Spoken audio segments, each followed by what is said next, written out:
사도신경으로 신앙 고백 드림으로 새벽 예배 시작합니다. 전능하사 천지를 만드신 하나님 아버지를 내가 믿사오며 그 외아들 우리 주 예수 그리스도를 믿사오니 이는 성령으로 잉태하사 동정녀 마리아에게 나시고 본디오 빌라도에게 고난을 받으사 십자가에 못 박혀 죽으시고 장사한 지 사흘 만에 죽은 자 가운데서 다시 살아나시며 하늘에 오르사 전능하신 하나님 우편에 앉아 계시다가 저리로서 산자와 죽은 자를 심판하러 오시리라. 성령을 믿사오며 거룩한 공회와 성도가 서로 교통하는 것과 죄를 사하여 주시는 것과 몸이 다시 사는 것과 영원히 사는 것을 믿사옵나이다. 아멘. 이 아침 우리에게 주시는 하나님의 말씀은 잠언 9장 1절에서 18절 말씀까지입니다. 잠언 9장 1절에서 마지막 18절 말씀까지. 우리 말씀 찾으셨으면 한 목소리로 같이 읽습니다. 지혜가 그의 집을 짓고 7 기둥을 다듬고 짐승을 잡으며 포도주를 혼합하여 상을 갖추고 자기의 여종을 보내어 성중 높은 곳에서 불러 이르기를 어리석은 자는 이리로 돌이키라. 또 지혜 없는 자에게 이르기를 너는 와서 내 식물을 먹으며 내 혼합한 포도주를 마시고 어리석음을 버리고 생명을 얻으라. 명철의 길을 행하라 하느니라. 거만한 자를 징계하는 자는 도리어 능욕을 받고 악인을 책망하는 자는 도리어 흠이 잡히느니라. 거만한 자를 책망하지 말라. 그가 너를 미워할까 두려우니라. 지혜 있는 자를 책망하라. 그가 너를 사랑하리라. 지혜 있는 자에게 교훈을 더하라. 그가 더욱 지혜로워질 것이요 의로운 사람을 가르치라. 그 학식이 더하리라. 여호와를 경외하는 것이 지혜의 근본이요 거룩한 자를 아는 것이 명철이니라. 나 지혜로 말미암아 네 날이 많아질 것이요 네 생명의 해가 네게 더하리라. 네가 만일 지혜로우면 그 지혜가 네게 유익할 것이나 네가 만일 거만하면 너 홀로 해를 당하리라. 미련한 여인이 떠들며 어리석어서 아무것도 알지 못하고 자기 집 문에 앉으며 성읍 높은 곳에 있는 자리에 앉아서 자기 길을 바로 가는 행인들을 불러 이르되 어리석은 자는 이리로 돌이키라. 또 지혜 없는 자에게 이르기를 도둑질한 물이 달고 몰래 먹는 떡이 맛이 있다 하는도다. 오직 그 어리석은 자는 죽은 자들이 거기 있는 것과 그의 객들이 수올 깊은 곳에 있는 것을 알지 못하느니라. 아멘. 오늘은 함께 읽으신 잠언 9장 1절에서 18절 말씀을 중심으로 생명의 초청, 죽음의 초청이라는 제목의 말씀으로 잠시 은혜를 나누겠습니다. 지금까지 솔로몬은 잠언의 말씀을 통해서 지혜의 중요성에 대해서 말하면서 지혜를 얻으라고 촉구했습니다. 반면에 지혜의 반대자로 음녀가 등장했습니다. 그래서 그 음녀의 유혹에 빠지지 않도록 주의할 것을 말씀했습니다. 그런데 오늘 본문에서는 그 지혜와 음녀를 의인화해서, 특별히 여인으로 의인화해서 두 여인이 사람을 초청하는 내용이 나옵니다. 그래서 두 여인은 동일하게 어리석은 자를 초대하는데, 한 여인은 어리석은 자를 지혜롭게 만들려는 목적으로 초대하고 있고, 또 한 여인은 어리석은 자를 더욱 어리석게 만들려고 초대하고 있습니다. 그리고 그 결과는 생명과 죽음이라는 정반대의 결과를 가져오는 것을 말씀해 주고 있습니다. 그럼 구체적으로 우리 살펴보도록 하겠습니다. 먼저 1절부터 12절까지의 말씀은 지혜가 초청하는 잔치입니다. 먼저 1절 말씀해 보시면 지혜가 그의 집을 짓고 7 기둥을 다듬고 그럽니다. 우리말에는 이 단수 복수 개념이 명확하지 않은데 히브리 성경에는 이 단수 복수가 굉장히 명확합니다. 그래서 오늘 여기 나오는 이 지혜를 복수형으로 기록하고 있습니다. 그런데 유대인들이 쓰는 아주 독특한 표현 방식 중에 하나가 장엄 복수형이라는 게 있습니다. 무슨 말이냐면 어떤 단어에다가 복수형을 써서 그 단어의 의미를 장엄하게 크게 한다는 겁니다. 그래서 유대인들은 어떤 단어에 신적인 권위를 부여할 때 이런 장엄 복수형을 씁니다. 그러니까 이 오늘 본문에 나오는 이 지혜는 사람의 지혜가 아니라 신적인 지혜, 신적인 탁월함을, 완전함을 나타내는 지혜라는 겁니다. 그리고 이 지혜는 그 의미를 확대하면 예수님을 의미한다고 할 수 있습니다. 왜냐하면 말씀이 육신이 되어 우리 가운데 오신 분이 예수님이기 때문에 인격화된 지혜, 인격화된 말씀이 바로 예수님이기 때문에 그렇습니다. 그래서 오늘 이 지혜는 바로 예수님을 가리키는 거죠. 그렇다면 1절에 나오는 그의 집은 성육신하신 예수님의 몸을 가리키는 것이 됩니다. 그런데 이 집에는 기둥이 7개가 있습니다. 잘 아시는 것처럼 성경에서 7은 완전수이지 않습니까? 그래서 오늘 본문 1절에서 말씀하는 이 말씀은 지혜의 완전성 혹은 예수 그리스도의 완전성을 나타내는 그런 의미라고 할 수 있습니다. 그리고 이 지혜가 집을 짓고 잔치를 준비하는데 그 잔치의 모습을 이렇게 표현합니다. 2절 말씀에서 짐승을 잡으며 포도주를 혼합하여 상을 갖추고 그럽니다. 여기서 짐승을 잡았다라는 말은 풍성한 잔치를 의미합니다. 우리나라도 과거에 마을에서 잔치를 열면 돼지를 잡고 또 닭을 잡고 또 뭐 큰 잔치를 하면 소도 잡고 그렇게 하지 않습니까? 그렇기 때문에 오늘 지혜가 베푸는 이 잔치는 영적으로 풍성한 은혜가 있는 잔치임을 상징적으로 표현해 주는 그런 의미라고 할 수 있겠습니다. 그리고 포도주를 혼합했다라고 하는 이 말은 기쁨이 풍성한 잔치다 이 말입니다. 왜냐하면 성경에서 포도주는 기쁨을 상징하는 그런 표현이기 때문에 그렇습니다. 그리고 포도주를 혼합했다라고 하는 건 맛과 향을 높이기 위해서 향료를 넣었다 이 말입니다. 그러니까 잔치의 기쁨을 더 크게 하기 위해서 그렇게 한 거죠. 그래서 지혜가 베푸는 이 잔치에는 풍성한 기쁨이 있음을 또 이렇게 뜻하는 그런 표현입니다. 그리고 이렇게 잔치 준비가 끝나자 이제 사람을 초대합니다. 3절 말씀에 보니까 자기의 여종을 보내어 성중 높은 곳에서 불러 이르기를 그럽니다. 8장에서도 지혜가 사람들을 부를 때 은밀한 곳에서 부르지 않고 길가 높은 곳과 내거리에서 그리고 마을 어귀에 있는 성문 옆에서 이렇게 초대하던 걸 볼 수가 있습니다. 그것처럼 오늘 이 본문에서도 성읍 높은 곳에서 부른다라고 하는 이 말은 모든 사람들이 들을 수 있는 곳에서 부른다는 거죠. 그러니까 그 부름의 대상에는 누구도 예외가 없다는 겁니다. 모든 사람들을 다 초대하고 있다라는 걸 상징적으로 그렇게 뜻하는 겁니다. 그리고 4절 말씀에 보면 보냄을 받은 여종은 어리석은 자와 지혜 없는 자에게 말합니다.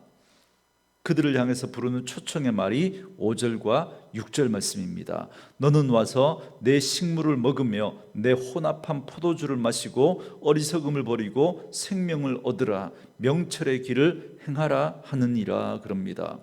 여러분 여기 보시면 먼저 내 식물을 먹고 내 혼합한 포도주를 마시라 그럽니다. 내 식물과 내 포도주는 1차적으로 잔치상에 차려진 그 음식을 뜻하는 것이겠지만 그러나 이 지혜가 예수님을 상징한다고 그랬지 않습니까? 그래서 내 식물과 내 포도주는 예수님의 살과 예수님의 피를 상징한다고 할 수 있습니다. 그래서 이 빵과 이 포도주가 어리석은 길을 버리고 영원한 생명을 얻게 해준다라고 하는 그런 의미인 거죠. 또한 이 잔치에서 먹고 마시는 사람은 명철의 길을 걸을 수 있습니다. 여러분 명철은 분별력 혹은 통찰력을 나타내는 말입니다. 그런데 여러분 이 명철은 이 하나님을 향하는 것과 하나님을 향하지 않는 것을 구별하는 능력을 말합니다. 그러니까 그 길이 하나님을 향한 길인지 하나님을 향하는 길이 아닌지 분별할 수 있게 해줘서 하나님을 향한 길로 나아가게 한다는 거죠.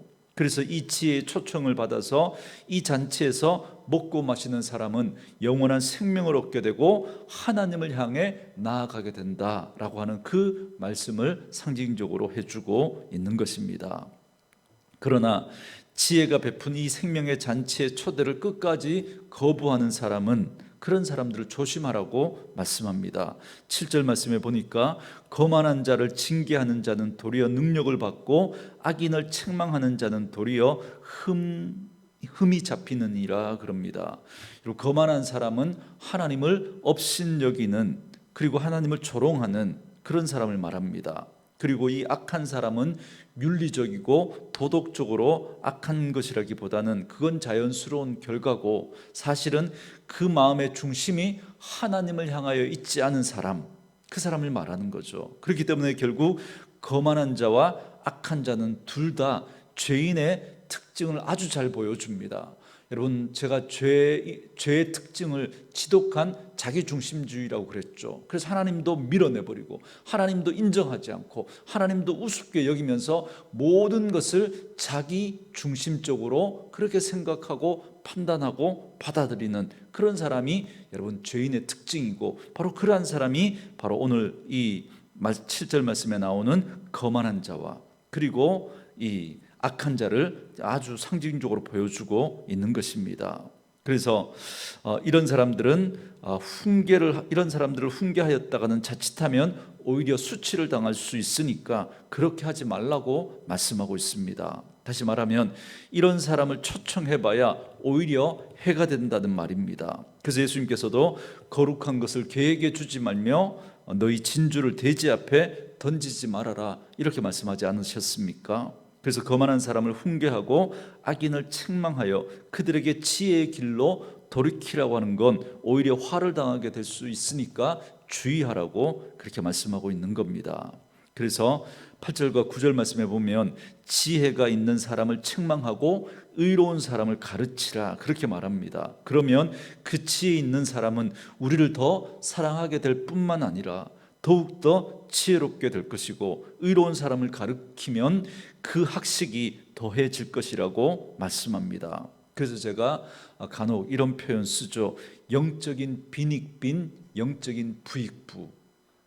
여러분, 이 세상에는 이게 문제죠. 심각한 문제입니다. 그런데 영적으로는 이게 맞는 것 같습니다. 아무리 생각해도 이 표현이 맞는 것 같습니다. 그래서 거만한 사람과 악한 사람은 점점 더 영적인 것과 더 멀어집니다. 그리고 지혜로운 사람과 의로운 사람은 점점 더 영적인 그런 모습으로 바뀌어 가게 되는 거죠. 예수님께서도 달란트 비유를 들려주실 때 마지막에 한 달란트를 그대로 가지고 왔던 그 종에게 책망하면서 그 한 달란트를 5달란트 받은 종에게 주라고 말씀하시면서 이렇게 말씀하시죠. 마태복음 25장 29절인데요. 무릇 있는 자는 받아 풍족하게 되고 없는 자는 그 있는 것까지 빼앗기리라 그럽니다. 이처럼 지혜로운 자는 더 지혜롭게 되고 어리석은 자는 더욱더 어리석게 되고 말 것입니다. 그리고 10절 말씀에 여호와를 경외하는 것이 지혜의 근본이요 거룩한 자를 아는 것이 명철이니라 그럽니다. 여러분, 여기서 근본은 시작 혹은 처음을 뜻하는 말입니다. 그러니까 지혜의 시작은 하나님을 경외하는 데 있다는 겁니다. 그럼 이 말을 뒤집으면 하나님을 경외함이 없는 사람은 지혜의 근본이 없는 사람인 거죠. 그러니까 아무리 학식이 많아도 하나님을 경외함이 없는 사람은 지혜가 없는 어리석은 인생이라는 걸 말씀해 주고 있습니다. 그리고 거룩한 분을 아는 것이 명철이라는 말은 명철이 통찰력 혹은 분별력이라고 말씀드렸지 않습니까? 그러니까 하나님을 바르게 알지 않고는 통찰력과 분별력을 가지기는 불가능하다는 겁니다. 여러분, 왜 많은 사람들이 이단이나 잘못된 가르침에 빠지고 정치꾼들의 그 선동에 휘둘립니까? 여러분, 그분들이 배움이 적어서 그럴까요? 절대 그렇지 않습니다. 여러분, 이단에 빠진 사람들을 보면, 여러분, 거기 심지어 대학 강단에서 학생들을 가르치는 교수님도 있고, 거기에 의사분도 있고, 여러분, 정말 많이 배운 사람들이 너무 많은데 그걸 분별하지를 못해요. 분별하지를. 통찰력을 가지고 보면 너무나 이 잘못된 허술한 그런 교리고 너무나 잘못된 가르침인데 그걸 분별해내지를 못합니다. 그래서 여러분, 이 통찰력과 이 분별력, 이 명철이라고 하는 건 여호와 하나님을 아는 데서부터 비롯된, 하나님을 바르게 알지 못하니까 그런 이단의 잘못된 가르침에 그렇게 빠지고 마는 것이죠. 그렇기 때문에 세상에서 가장 뛰어난 통찰력과 최고의 분별력은 거룩하신 하나님을 바르게 아는 데 있는 것입니다. 그래서 지혜는 이렇게 말합니다. 11절과 12절 말씀에 나 지혜로 말미암아 네 날이 많아질 것이요 네 생명의 해가 네게 더하리라. 네가 만일 지혜로우면 그 지혜가 네게 유익할 것이나 네가 만일 거만하면 너 홀로 해를 당하리라 그럽니다. 여러분, 지혜가 예수님이라면 그분으로 말미암아 우리의 날이 많아지고 생명의 해가 더해지는 건 당연한 일입니다. 왜요? 주님은 우리에게 영원한 생명을 주시는 분이시기 때문에 그렇습니다. 반면에 지혜이신 그 예수님을 거부하게 되면 궁극적으로 해를 당하는 것은 여러분 불보듯 뻔하지 않겠습니까? 왜요? 죄의 삭은 사망이기 때문에, 죄의 삭은 죽음이기 때문에 그렇습니다.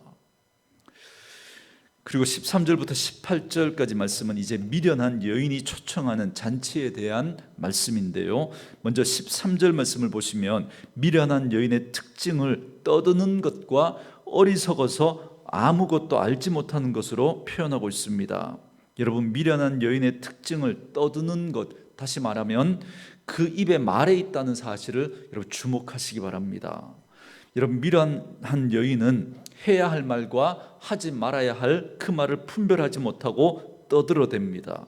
그래서 여러분, 이런 미련한 여인의 그 말 때문에 여러분 동서고금을 막론하고 그 역사적으로 얼마나 크고 작은 일들이 그 여인의 말에 의해서 여러분 비롯되는지 우린 잘 알고 있습니다. 여러분, 성경에도 사울이 죽인 자는 천천히요 다윗이 죽인 자는 만만이다라고 하는 그 여인의 떠드는 말에 사울이 다윗을 시기하기 시작하면서 그의 남은 인생을 미친 사람처럼 다윗을 죽이려고 쫓아다니다가 결국 비참하게 그 인생을 마감하지 않습니까? 그래서 함부로 말을 막 하는 사람이 미련하다는 것입니다. 또한 이 미련한 여인은 지혜를 흉내내서 그녀도 사람들을 부릅니다. 그런데 뭐라고 하면서 부릅니까? 16절과 17절 말씀에 어리석은 자는 이리로 돌이키라. 또 지혜 없는 자에게 이르기를 도둑질한 물이 달고 몰래 먹는 떡이 맛이 있다 하는도다 그럽니다.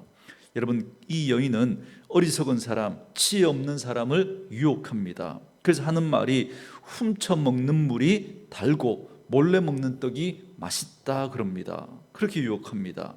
여러분, 우리가 앞서 5장에서 아내를 우물과 샘으로 그렇게 비유하지 않았습니까? 그렇기 때문에 지금 이 본문에서 하는 이 말은 단순히 마시는 물과 떡을 말하는 게 아닙니다. 음행을 지금 비유적으로 표현하고 있는 말입니다. 이렇게 미련한 여인의 그 초청에 응하는 어리석은 자들, 지혜 없는 자들의 결국은 어떻게 됩니까?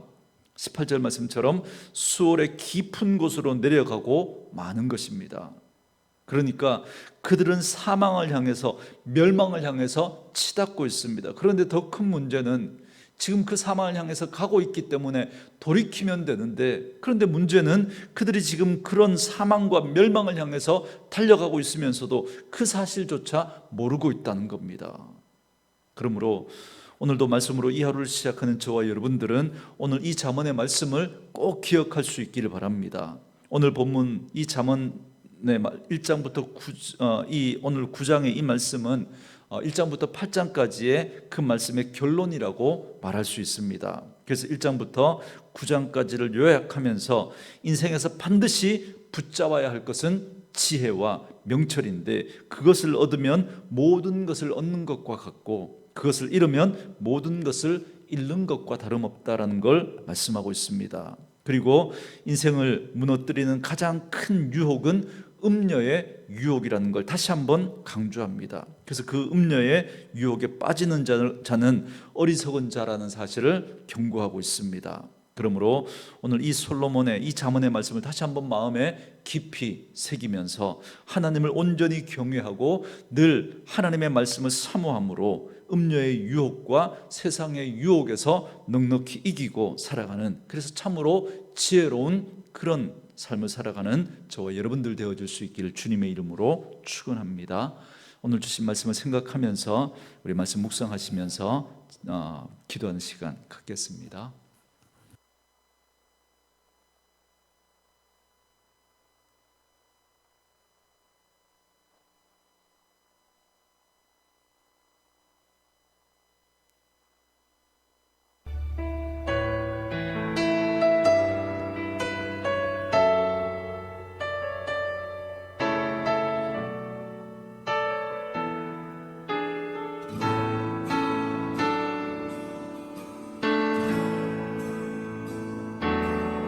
주가 보이신 생명의 길, 나 주님과 함께 상한 마음을 들이며 주님 앞에 나아가리. 나의 의로움이 되신 주, 그 이름 예수, 나의 길이 되신